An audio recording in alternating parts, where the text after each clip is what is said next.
యుద్ధం వలన శాంతి రాదు. మరి శాంతి దేనివల్ల వస్తది? దేనితోటొస్తది? అహింసతో వస్తదా?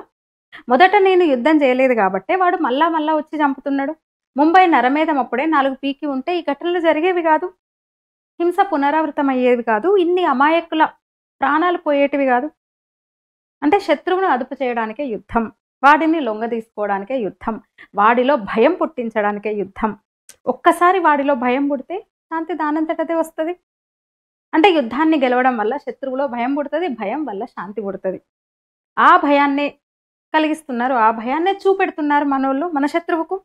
దేంతో? సుదర్శనమంట, పినాకమంట. అసలెన్ని అస్త్రాలు, ఎన్నో శస్త్రాలు. ఆ పేర్లు చూడండి అసలు.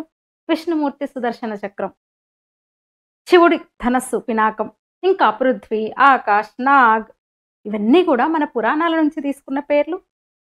అస్త్రాలన్నీ కూడా ఇప్పుడు వాడుతున్న అస్త్రాలన్నీ కూడా గైడెడ్ మిసైల్స్ అవి. జీపీఎస్ లక్ష్యం ఉంటుంది. టార్గెట్ చూసి కొడితే దానమ్మ ఇంకా ఖతం.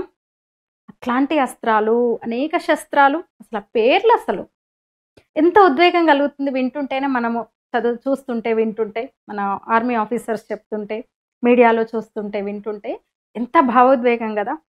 అంటే ఆ పేర్లు కూడా మన భారతీయత నుంచి, మన పురాణాల నుంచి, మన భారతీయ విజ్ఞానం నుంచి తీసుకున్నారు. అంటే ఎప్పటి నుంచో, వేల ఏళ్ల నుంచి కూడా మనకు వ్యూహాలు తెలుసు. అంటే యుద్ధాలకు సంబంధించిన నాలెడ్జ్ ఉందని కదా అర్థం. అయితే 1000 ఏళ్ళు, వేల ఏళ్ళు బానిసత్వంలో మగ్గినం. మన పుస్తకాలు తగలబెట్టారు. లక్షలాదిగా మన సాహిత్యాన్ని, విశ్వవిద్యాలయాన్ని, నలంద, తక్షశిల విశ్వవిద్యాలయాన్ని తగలబెట్టి మన విజ్ఞానాన్ని ధ్వంసం చేశారు. దీంతో మన చరిత్ర మనకు తెలియకుండా పోతుంది. మన చదువులు వ్యర్థం అంటూ పూర్తిగా బానిసత్వంలోకి మనం వెళ్ళిపోయినాం. అలా చేశారు విదేశీ వలస పాలకులు. అయితే ఈ సందర్భంగానైనా వాటిని మనం మననం చేసుకుందాం. పినాకం శివుడి ధనస్సు, సుదర్శనం విష్ణుమూర్తి ఆయుధం, Prithvi surface to surface, Akash surface to air. అంటే ఇంకా ఎన్ని రూపొందిస్తే ఆధునిక భారత శాస్త్రవేత్తలో, రక్షణ రంగమో ఇంకా ఎన్ని రూపొందిస్తే మన ప్రాచీనులకు మనం సమానమవుతాం. ఆల్రెడీ వారణాస్త్రాన్ని సంధించేసాం. అంతే కదా. అవసరమైనప్పుడు ఆపుతున్నాం, కావాల్సినప్పుడు వదులుతున్నాం. సింధు జలాన్ని నియంత్రిస్తున్నాం కదా. వారుణాస్త్రంతోనే మనం మొదలు పెట్టాం కదా. అంతే కదా అర్థం. సింధు జలాల ఒప్పందాన్ని పక్కన పెట్టడం ద్వారా పహల్గాంలో ఎప్పుడైతే దాడి జరిగిందో ఆ రెండో రోజే మనం మొదలుపెట్టిన వారుణాస్త్రాన్ని సంధించినాం శత్రు దేశం మీదకి. అసలు ఆ పేర్లేంటి అసలు? పృథ్వీ, ఆకాశ్, అగ్ని, నాగ్, సుదర్శన్, పినాకం. అంటే భారతీయ సంస్కృతిని, ప్రాచీనతను, సాంస్కృతిక వారసత్వాన్ని, వైభవాన్ని, మన ఘన చరిత్రను గుర్తు చేస్తూ నిజంగా ఉద్వేగం కదా. అసలు పేర్లల్లోనే మనం ప్రయోగిస్తున్న అస్త్రాల పేర్లల్లోనే ఒక ఉద్వేగం కదా. సరే, మన అస్త్రాలు, శస్త్రాలు ఇంకా ఉన్నాయి, ఇంకా తీస్తున్నారు.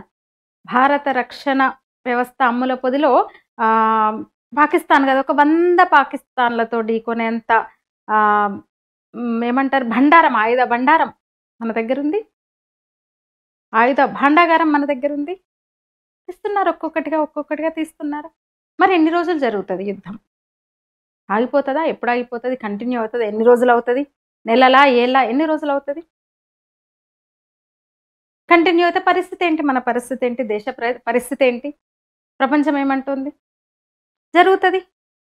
ఒక వారం రోజులైనా, అంటే ఇంకో వారం రోజులు జరగవచ్చు. వారానికి క్లోజ్ చేస్తారు. ఎట్లా క్లోజ్ అవుతుంది మరి? పీఓకే మనకు వచ్చేస్తుంది. పాకు కూడా 3 ముక్కలు అవుతుంది. అది ఖాయం. అసలు అయిపోయింది. ఇంకా చెప్పాలంటే ఎట్లా అయిపోయిందో చెప్తా నేను.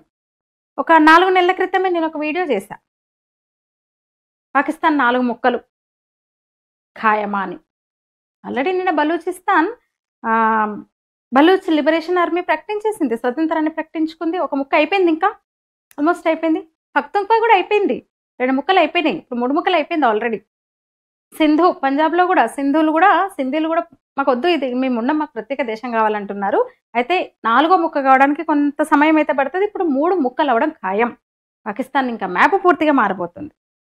ఆల్రెడీ అయిపోయింది, చెప్పినా కదా. పాకిస్తాన్ గడ్డ మీద, బలూచ్ గడ్డ మీద కూర్చొని ప్రకటించేసుకున్నాడు, స్వతంత్రాన్ని ప్రకటించేసుకున్నాడు. అది ఇప్పుడు స్వతంత్ర దేశం. బెలూచిస్తాన్ ఇప్పుడు స్వతంత్ర దేశం అని ప్రకటించేసుకున్నారు. తర్వాత ఏముంది? యూఎన్కి వెళ్తాడు, అక్కడ కూర్చుంటాడు, ఐక్యరాజ్య సమితి దగ్గరికి వెళ్ళి కూర్చుంటాడు. నన్ను దేశంగా గుర్తించండి, మమ్మల్ని, మా దేశాన్ని ప్రత్యేకంగా గుర్తించండి, ప్రత్యేక దేశంగా బలూచిస్తాన్ని గుర్తించండి అని అని కూర్చుంటాడు అక్కడెళ్ళి. భారత్ ఎట్లాగో గుర్తించింది. దానికి కొంచెం ప్రాసెస్ ఉంటుంది. ఆ ప్రాసెస్ ప్రకారమే వెళ్తాడు. 194వ దేశం ఏదో అవుతుంది అనుకుంటా. బలూచిస్తాన్ కనుక యుఎన్ఏ కూడా అధికారికంగా ప్రపంచం కూడా గుర్తించిందంటే 194వ దేశం అవుతుంది అధికారికంగా. ఆఫ్ఘనిస్తాన్ గుర్తించింది మనమే ముందు, బలూచిస్తాన్ కూడా మనమే గుర్తిస్తున్నాం ముందు. ఇంతదాకా వచ్చినాం, అదెంతసేపు ఇంకా. ఇక ఒకసారి వాళ్ళ అప్డేట్స్ మనం చూస్తే, ఆర్ఎస్ఎస్ చీఫ్ స్పందించారు దీని మీద, ఈ తాజా పరిస్థితుల మీద. ఆపరేషన్ సింధూర్ దేశ ఆత్మగౌరవాన్ని, ధైర్యాన్ని పెంచింది. ఉగ్రవాదులకు వ్యతిరేకంగా భారత్ చర్యలకు పూర్తిగా మద్దతిస్తున్నాం. ఇప్పుడు భారతీయులందరూ కలిసి ఉన్నారు. ఉద్రిక్తతల వేళ దేశం మొత్తం సైన్యం వెంటే ఉంది అన్నారాయన సర్సంఘచాలక్ మోహన్ భగవత్, డాక్టర్ మోహన్జీ భగవత్. అదే సమయంలో వ్యతిరేక శక్తుల కుట్రలను తిప్పుకొట్టాలని కూడా ఆయన పిలుపునిచ్చారు ఆర్ఎస్ఎస్ చీఫ్. ఇక త్రివిధ దళాలతో మోదీ భేటీ అయ్యారు. సరిహద్దుల్లో హై అలర్ట్ ప్రకటించారు. ఇంకా పాకిస్తాన్ పరిస్థితి అయితే చెప్పక్కర్లేదు. ఎన్ని డ్రామాలో. మ్యాటర్ వీక్గా ఉన్నప్పుడే ప్రచారం పీక్లో ఉంటుందని ఒక సినిమా డైలాగ్, ఏదో సినిమాలో డైలాగ్ ఉంది, అది అట్లనే ఉంది ఇప్పుడు. భారత దళాలు సమర్థంగా తిప్పికొడుతుండటంతో, వాళ్ళ కుట్రను, వాళ్ళ కవ్వింపు చర్యలను, వాళ్ళ దాడిని ధీటుగా తిప్పి కొడుతుండటంతో ఫేక్ ప్రచారానికి తెరదీసింది. పాక్ అనుకూల సోషల్ మీడియా హ్యాండిల్స్లో అదే ప్రచారం జరుగుతోంది. లేనిది ఉన్నట్టు, జరగంది జరిగినట్టు, ప్రమాదవశాత్తు జరిగిన దానికి కూడా తమ ఘనతే అని కలరింగ్ వస్తుంది. అయితే ఎప్పటికప్పుడు కూడా మన భారత ప్రభుత్వ పిఐబి ఫ్యాక్ట్ చెక్ విభాగం వాటి ఎప్పటికప్పుడు అసత్యాలుగా నిరూపిస్తూ గాలి తీస్తుంది అనుకోండి. అరే, జమ్మూ కాశ్మీర్ ఎయిర్ బేస్ మీద దాడులని ప్రచారం చేసుకుంటోంది.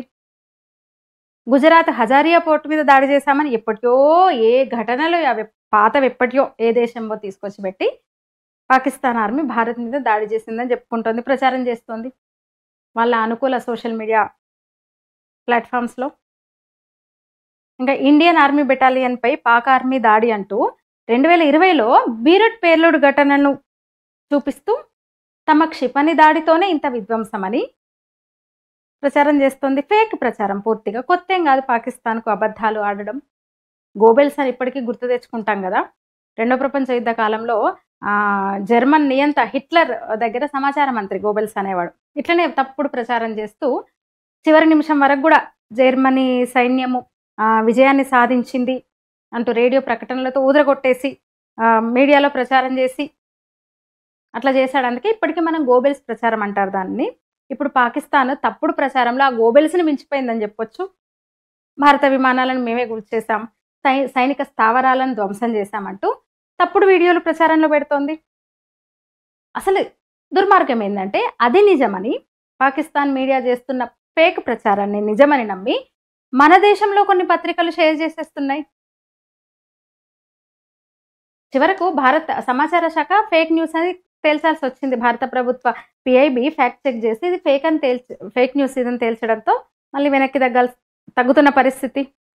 అంటే ఇప్పటి వరకు జరిగిన యుద్ధాల్లో పాకిస్తాన్ ఏ యుద్ధంలో కూడా మనతో గెలవలేదు. ఫేక్ న్యూస్లో మాత్రం పై చేయి.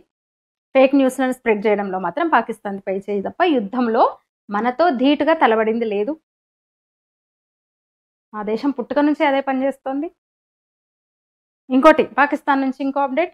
ఎంపీ షాహిద్ అహ్మద్, అసలు మా ప్రధానే పిరికోడు, భారత్ మీద యుద్ధం ఎట్లా చేస్తాడు అన్నాడు. నిన్న ఒక ఎంపీ పార్లమెంట్లోనే కూర్చొని, దేవుడా నువ్వే దిక్కింకా, పాకిస్తాన్ చాలా బలహీనమైన దేశం, మాకంత బలం లేదు దేవుడా, నువ్వే కాపాడాలి మమ్మల్ని. ఇక ఇటు అన్ని వైపులా ధీటుగా ఎదుర్కొంటూ అవాస్తవాలను, ఫేక్ ప్రచారాన్ని తిప్పికొడుతూ 400 డ్రోన్లను కూల్చేసింది 36 ప్రాంతాల్లో పాకిస్తాన్ డ్రోన్లను మన ఆర్మీ. ఈ వీడియో మీద మీ అభిప్రాయాలు తెలియజేయండి. లైక్ చేయండి, షేర్ చేయండి, ఛానల్ని సబ్స్క్రైబ్ చేయండి.